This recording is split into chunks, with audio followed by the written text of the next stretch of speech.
Why don't you watch where you're going? And just the way he did it, he was just being a jerk. What is going on, my two-wheeled friends of the YouTube? Welcome back to the Two-Wheeled channel. Today I want to talk to you a little bit about driving your own drive. Is that the proper wording? Come back after the intro and tell me if that's the proper way to word it.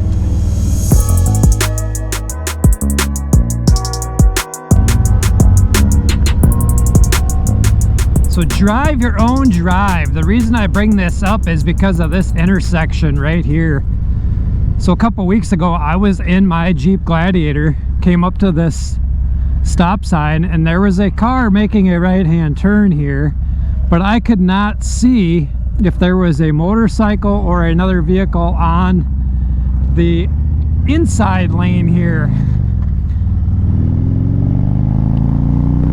I then had a vehicle come up behind me, and as that car was making their right-hand turn, I got a honk from the guy behind me. Now, as he was pulling up to that stop sign, he was probably able to see further than I was, being I was already at the stop sign. But it kind of upset me that he would honk and be like, hey, get your butt moving, you know? So it kind of prompted me to make this video of driving your own drive. So we always talk about riding your own ride on two wheels. You know, don't let somebody else dictate your pace or your style of riding. And that kind of came to my mind a little bit while I was kind of chewing on this. I stopped and got gas at that gas station after that incident, and I just kind of got thinking about this, like something, you know, with that guy kind of irritated me. And then I kind of had this thought of, you know what, maybe outrun this bee. Maybe we all need to cut each other a little bit of slack on the road. What's up, dude? What's up, dude? I was on a scooter, but hey, I give two wheels acknowledgement. Anyways, maybe we just need to cut each other a little bit of slack on the road. You know, I have been guilty of it myself, of like, come on, you jerk, get your butt moving, you know, like, why are you going so slow? The speed limit's 35, why are you going 25? And I've been guilty of that on numerous occasions, and I can't say that I won't ever do that again, even after recording this video, but I'm gonna try harder to cut some people some slack. We don't know what that person in that vehicle has going on. Maybe they have some kind of a mental impairment. Maybe they're elderly. I mean, we've all seen those elder drivers that, you know, their reflexes just are not the same. And maybe we just need to cut them some slack. Now, I'm not talking about cutting the people slack who are at a stoplight, the light turns green like this, and they don't go, because they probably have their head down and on the phone. Should give my dad a rev bomb.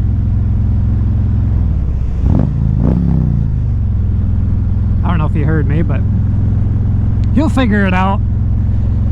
So, you know, the phone in your hand, the distracted, you know, if they're swerving all over, that's a different type of scenario. In those types of cases, if you can honk or intervene somehow just to try to keep you and them and everybody else around you a little safer, then of course you want to do it. I'm talking about just being the I want to keep this language clean, but being the jerk. Like, don't be that guy. Don't be the one that honks at everybody. You're not in that big of a hurry. Just slow your butt down. And who knows, maybe this will rub some people the wrong way, but just cut each other a little slack on the road and just get there safe.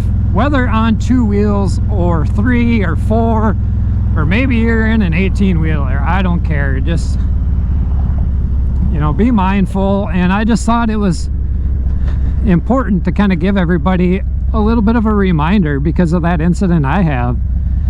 I do not enter an intersection unless I know it's clear.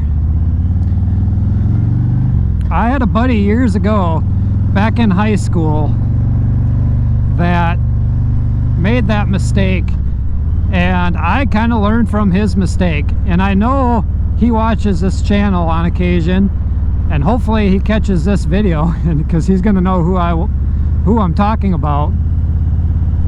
But he pulled out. He was making a left-hand turn onto the highway, a vehicle making a right-hand turn. He went to pull out thinking the road was clear. Well, guess what? There was a car on the other side of him in the blind spot, and they smashed into his fender, wrecking the fender and the hood.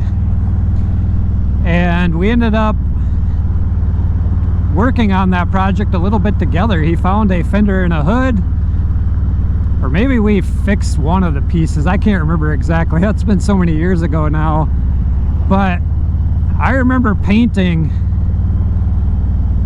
some of the parts to put back on, and it wasn't perfect, but hey, it worked, right? If you do watch this, I'm not going to call out your name, but you can leave a comment below. So I kind of learned from that. I don't trust blinkers. I do not enter unless I can see, and especially if I'm on two wheels. You know, four wheels is bad enough, but on two wheels I just definitely don't. So hopefully that kind of strikes at home with some of you. Maybe you can think back of, you know, like, hey, you know, I've done that to people and I felt bad afterwards. You know, maybe I should have cut them some slack. And it kind of bothered me almost all day. And I probably shouldn't have let it bother me, but I guess that helped prompt this video to talk to you guys about it. So are you guilty of doing that? Are you guilty of honking to get somebody to go? Do you cut people slack if they're going slower than the speed limit? Sometimes people just don't know what the speed limit is. You know, it might be posted, but for whatever reason,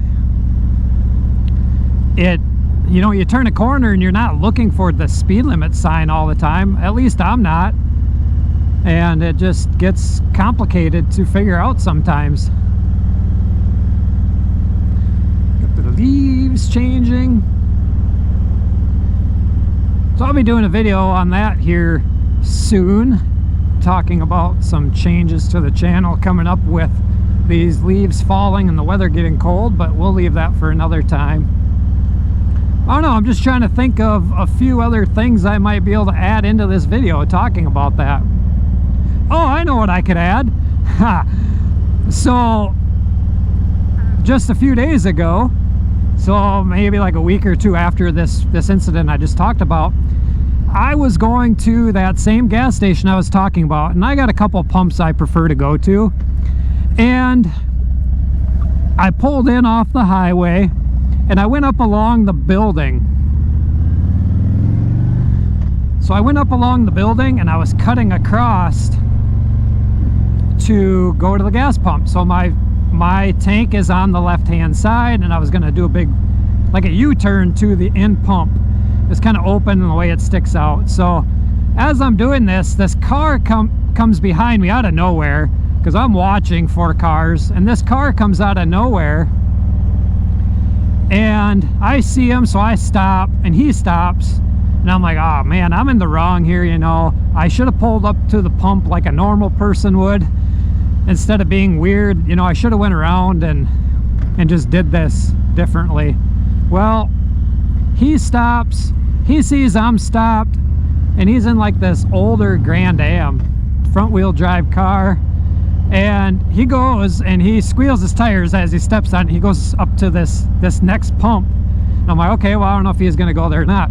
Well, by the time I got pulled up and backed up, which was only like 15-20 seconds and out, I'm like, where'd this guy go? Because I was gonna say, hey man, sorry, you know, sorry, that's my fault, I you know, I wanted to be facing west so I can just, you know, get back on the highway and go out. I don't have to turn around after I get gas. So I was going to be nice because I knew I was at fault with this. And there was no collision or anything, so I'm kind of looking for him, and here he comes from another vehicle over where there's a female pumping gas, and I'm just like, okay, is this the guy? So I'm just kind of staring at him, you know, and like I was just about to say, hey man, sorry, and he goes something on the order of, what the hell, man, you know, like, why don't you watch where you're going? And just the way he did it, he was just being a jerk. And I instantly got kind of mad about the way he just talked to me. Like, really, dude, I was gonna be nice and apologize to you, and here you're just being this jerk. And I go, well, why the hell don't you watch, or no, why the hell don't you slow down? You come out of nowhere. So I don't know if he come around the back side of the building like 50 miles an hour through this parking lot, or if he come off the highway. I have no idea, because he came out of nowhere. And I don't know, we kind of shouted back and forth a few times, and I thought, all right, you better not come over here and try to rough me up at all, because you're gonna have another thing coming. And I'm not a violent person, but you know, if you start threatening me, you better be prepared. I'll just leave it at that. Anyways, he kind of settled down. He's like, it doesn't matter, you know, nobody got hurt, no accident. And he went back over to this female, and I pumped my gas. So from there, he's over talking to her. She's pumping gas. He's got his gas cap open. He's not even pumping gas. And I finish up gas, and she was going to go inside and pay. I paid at the pump, and he's like, I got to pump my gas. She's like, you haven't pumped your gas yet? So I don't know if he was distracted by this whole thing or not, but anyways, just cut each other a little slack. Admit fault or wrongdoing where wrongdoing is due to you, and the world will be a better place. So leave your comment below if you've ever had something similar happen, or just leave a comment below in general. Give this video a big thumbs up if you like watching motorcycle related content. If you are new to the channel and have not yet subscribed, go down there, click that subscribe button, click the little bell so you receive notifications for future uploads and activity. And until next time, two-wheeled friends, I am at work. Peace out, and we will see you later. Bye-bye.